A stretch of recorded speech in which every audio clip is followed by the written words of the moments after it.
One of the striking things about Buddha and his whole approach to the problem of life is the intensely practical, really scientific way in which he goes about his problem.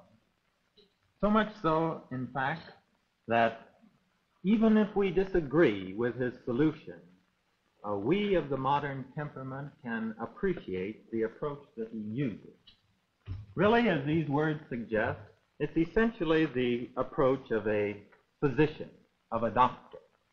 We begin with symptoms. What are the symptoms? If there are none, then there's no problem. You can go your way, no point in sticking around. Actually, however, the symptoms with regard to the problem Buddha faced are all around us. Suffering. Suffering is the symptom. And life is pervaded with this suffering. From the shock which birth produces, right on down through disease, through decrepitude of old age, to death in the end. Life is pervaded with the symptoms of suffering. Let me just read to you the way Buddha put it in one of his passages. How, he asks, how is there laughter? How is there joy, as the world is always burning? Why do ye not seek a light, ye who are surrounded by darkness? This body is wasted, full of sickness and frail. This heap of corruption breaks into pieces. Life indeed ends in death. I show you only two things. I show you suffering, and I show you the end of suffering.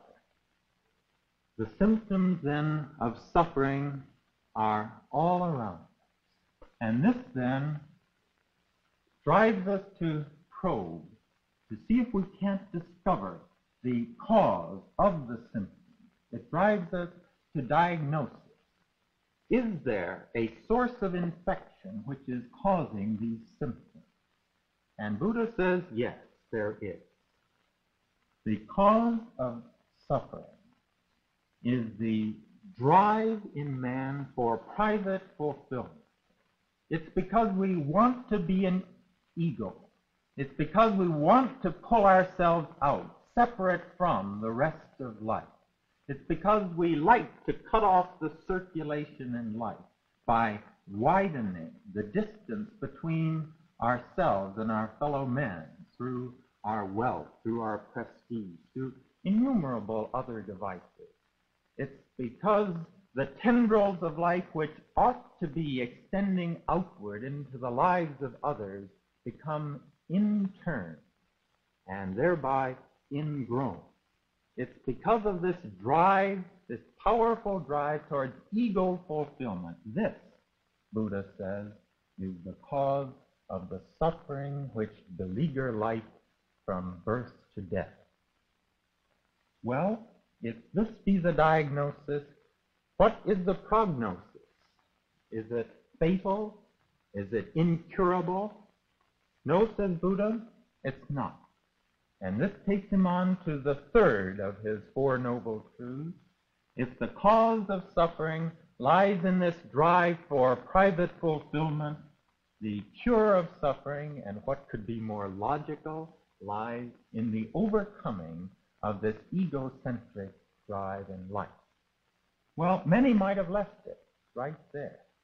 But Buddha was nothing if not practical.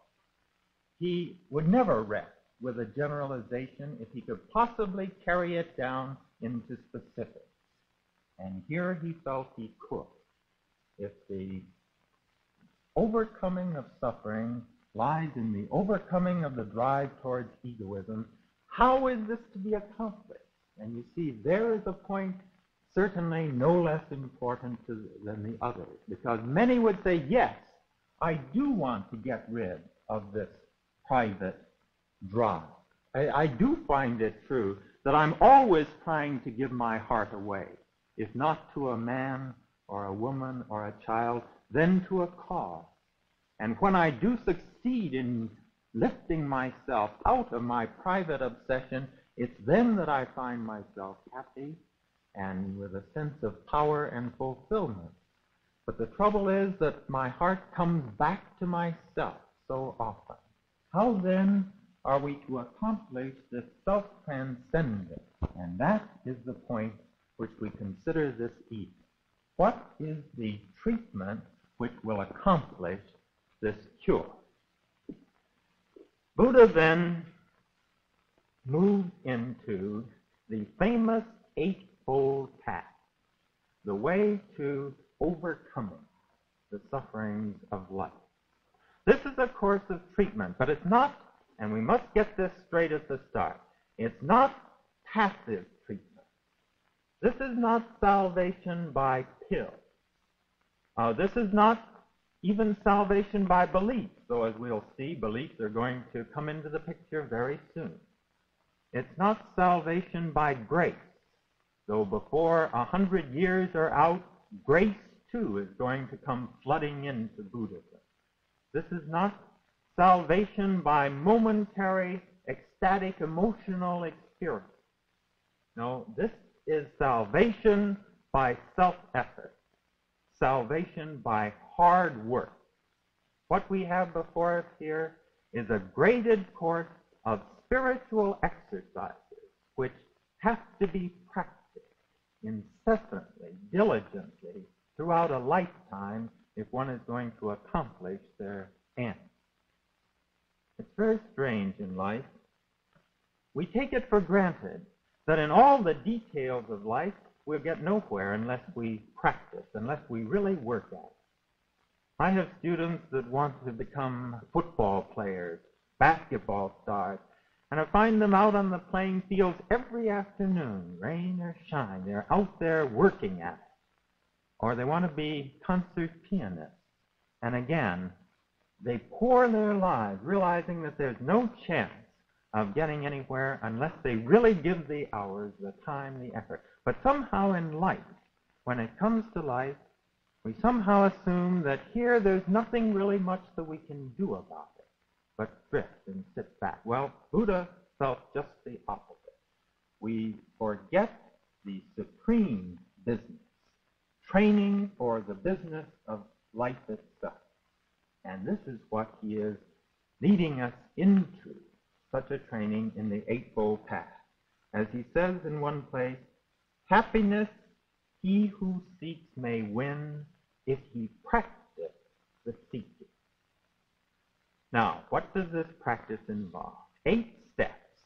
But first of all, there is a preliminary step, not included in the 8, but really referred to so many times that Buddha really presupposed this. This preliminary step is right association. We are, as Aristotle realized, we are social animals, deeply influenced by those who are around about us. The only way to train an elephant, I've heard, is to chain this elephant to another elephant. Because only then can the wild elephant realize that what he is being set to is training for a new way of life, rather than simply the arbitrary frustration of every natural impulse. He has to see that this new way of life is endurable and does work and leads to a way of life which he hadn't realized. It's no different in human beings. Encouragement is needed in every difficult enterprise, a kind of transfusion of courage from others who are trying to live according to the way in which we are. So Buddha says, you'll never do this if you just try it by yourself. You need the company of the holy. Seek out, then, those who are really already beginning and have advanced in this way. Now, with this preliminary step, we go into the Eightfold Path proper, and he begins with, first, right knowledge. Every religion is more than belief, but it's also true that every religion involves beliefs of some kind. We need a map to give us a sense of orientation, a sense of where we're going. I don't know why my mind is turning to examples of elephants this evening. I guess maybe it's because we're dealing with India. But I also understand that if an elephant is in a place, however dangerous, suppose the barn is burning, the building is burning, and you want to lead him out, he will not budge from his spot until he has tested the track which he is to follow. Only if he finds it firm and that receives his confidence will he then take a step. And if he doesn't have that confidence, he'll stay and he'll roast, he'll burn to death rather than commit his weight to something he is not convinced will support it. Man is the same way. If there ever be any doubt, shadow of a doubt, that this be somehow, this way of life, be foolishness, be hollow, end up in nothing, this will vitiate all efforts. Right knowledge, then, is the first step, and this involves the Four Noble Truths, which we considered last time and noted in passing: the fact of suffering, the cause of suffering, the cure of suffering, and the way to the overcoming of suffering. These one must believe in for the rest to make sense. Now, right knowledge, then, is the first step. But this is followed by right aspiration. You have to make up your mind, Buddha says, what you really want in life. Most of us never quite do that. We want a multitude of things, and so we're distracted. But there are men in the world of affairs who are intensely interested in one thing. And they go about their days doing 1,000 things, but in the background always is this one supreme thing which affects everything else that they do. So it must be with us. Only when we really want this way will we advance in it. The story is told of the man who said, "How can I reach God?" This is an Indian story. And the teacher took him to the Ganges and pushed his head under water and held it there for about a minute. And finally, he let the man come up and said, "How did it feel?" And the man said, "Terrible. I thought I was going to drown." And the teacher said, "When you come to the point where you really want God as much as you wanted air during those seconds, then you'll make some progress towards finding it. The second step is right resolve. Make up your mind. Don't vacillate day to day, but set your course and keep to it. The third step is right speech. Here Buddha is beginning to reach down and take hold of some of the deep underlying switches which control our character, and speech is the first one. He comes to this before he comes to action, and I think he's probably wise in doing so. We probably do have more control over our speech than over our other behavior. Now, what should be our goal here? Two things. To bring our speech, first of all, in accord with truth, and second, in accord with charity. Now, why? Why is this so important? Why was Buddha a stickler for truth? Not for any moralistic reason, not because it's naughty or bad to lie. No. It's because lying, deceit, introduces artificiality in life. When you lie, what are you doing? Really, you're trying to protect something within you which is false. And that builds up a false life that gives it new life and swells this false life within you. Truth then gears us in with reality. It makes us more real people, and that fundamentally is why it is important. The second is also important, and that is charity. How much of our language during the day has charity within it? How much, on the contrary, is filled with backbiting, slander? If not obviously running other people down, then subtly running them down by damning with faint praise is one very neat way. There is something in art called the mezzo tint, where you have the relief which you want to stand out, do so by carving away the background. Now, how much of our lives, how much of our language is really a kind of process of whittling down the other people around us so we will stand out by contrast as exalted. Right speech in the direction of truth and charity. And Buddha says an interesting thing here. He says, first of all, watch your language and realize to what extent you do engage in deceit and uncharity. And then, when you come to that realization, then you can make some progress in overcoming. Now, the third step was right speech. The fourth step is right behavior. Now we've passed beyond the verbal level down into our actual overt responses. And what does right behavior consist in? Well, the most important, lots of things, we won't have time for them all, but most important here are the 5 precepts. Listen to them. You will recognize them. They're so familiar. They are paralleled almost exactly in our own 10 commandments. Not kill, thou shalt not lie, thou shalt not steal, thou shalt not be unchaste, and a last one which we don't happen to have, but he added, thou shalt not drink intoxicating liquors. This comes because Buddha was very keen on alertness, mindfulness, and anything which would dull this awareness he was opposed to. The only thing I think we need to add here is that not killing is not confined, not murdering, is not confined to the human species. As you know, of course, the Buddhists are vegetarians, and they feel that this slaughter of life for our own needs, this produces a kind of callousness. They're really more in accord with Schweitzer's reverence for all life on this point. That is the fourth step, right behavior.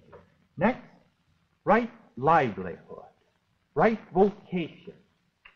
Again, the practical, the psychologist in Buddha is coming right to the fore. Because what Buddha is saying, really, is that more than half of our waking lives are involved in our occupation, in our vocation. This is what we think about during our waking moments. Now, you can't spend more than half of your life in a certain area without that area having a profound influence on your own character. The hand of the dyer is subdued in the dye with which he works. And so it is also with our own occupation. So, Buddha says, if your vocation is something which requires of you a kind of emphasis which is counter to the direction you want to move in your spiritual development, if it ever comes to this kind of a showdown, this kind of a tension, there's no question which is going to win. Your vocation is going to pull harder than your offhand spiritual aspiration, because you're involved in it so much. To this end, then, Buddha insisted there are certain vocations which are incompatible with the spiritual life. Some of these seem very obvious to us. Some have a sort of point ring. He, for example, included, such things as a thief, as an assassin, a poison peddler is one of the forbidden occupations. A brothel manager would be another one. Then there's some that sound, of course, foreign to us, a weapons maker and a butcher. These two were out. But more important than what vocations were out is the principle itself. And of course, one of the intriguing questions is to apply this to our modern life. What would Buddha have said about our vocations? Which ones would he have felt might be not too amenable to spiritual development? Right livelihood is the 5th stage. The 6th stage is right effort. This, as we said at the start, is a way of self-effort. And everything in the final analysis comes down to willpower, the slow, dull heave of the will. And so he counsels his people to be vigilant always, and to slack not till they attain the goal. He uses the image of an ox who is treading through the mire. He's tired, he's weary, but he knows that if he ever stops, he will start slipping down and will not be able to get out. So he keeps putting one foot in front of the other. So too Buddha ends with this life. It is a quagmire in its own way. And there's only one way through it, and that is to keep putting one foot in front of the other. Right effort, then, is the sixth step. The seventh step is right mindfulness. Buddha counsels here an intense alertness, a strenuous vigilance. Always we should try, as he puts it, to see things as they really are. See our situation where we actually are. Analyze constantly what's going on in our minds and in our bodies. It's very close, really, to the psychoanalysis in this sense, because one of his statements, here it is, to understand something is to be delivered of it. Isn't this one of the basic principles on which psychoanalysis proceeds today? So, says Buddha, we should constantly be aware of what is in us, what are the situations we face, so that we can come to this understanding which brings relief. Now, this calls for practice, constant practice, too. Most of us, Buddha says, our lives resemble that of a sort of a longish doze, interrupted by fitful starts of semi-wakefulness. But Buddha, we must never forget, Buddha means the man who woke up. And this step counsels this eternal vigilance and awareness. Now, finally, the whole path culminates in right meditation. This is not easy, this final capstone.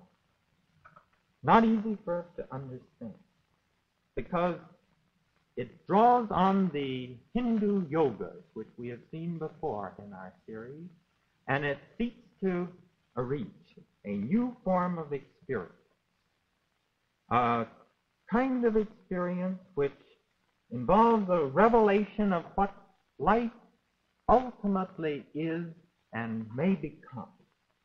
It's hard for us to understand this. Only in our mystics do we have a comparable path, a comparable point, really, in the spiritual life. But though this is difficult to understand, we must accept it. We must at least take it seriously. Because if we try to reduce this or water it down or say, well, the rest is very practical, but this begins to get obscure, if we leave this out of the picture, we fail to understand the power of Buddhism over the souls of men. Something happened to Buddha under that bo tree. This we must never forget. And something has happened to every Buddhist who has actually attained enlightenment. Something which, it's true, we can't put it into words. Words fail and are inadequate. And in the end, only those who have experienced something like this can comprehend what Buddha is talking about at this point. But though we have difficulty in actually laying hold of what it is, we can take their words about the kind of side qualities it produces. It produces a surrounding quality of peace, they say, of peace, of deep freedom, of joy, and of insight such that eye hath not seen nor ear heard. Well, it's not intellectual in any ordinary sense. It's a kind of immediate insight. It's a kind of revelation of being. But this is the final state to which the Eightfold Path works its final way. Well, this is Buddha's Eightfold Path. We've covered it very rapidly, inadequately, but enough perhaps, I would hope, to cause you to look deeper into this on your own. The question it leaves us with, of course. The final question is whether this works. And on that point, why, I think there are a couple of things to say. First of all, there is not the shadow of a doubt but that Buddha himself felt that this worked. He was absolutely convinced of that fact. And yet, with all his convictions, he was nevertheless reluctant to ground his message in authority. Not only reluctant, he was as clear as he could possibly be in deliberately refusing to ground his message in authority, even his own authority. We tend to think so often of the Asians in terms of masses, of groups. But here is an Asian who speaks to the individual directly, to each individual man and woman. And what he says to them, well, listen to what he says. Do not ye go by hearsay, nor by what is handed down by others, nor by the authority of your traditional teaching. Do not go by what other people say. Do not go even by what I say. Accept, O disciples, nothing but what you yourself discover to be true. Work out your own salvation with diligence.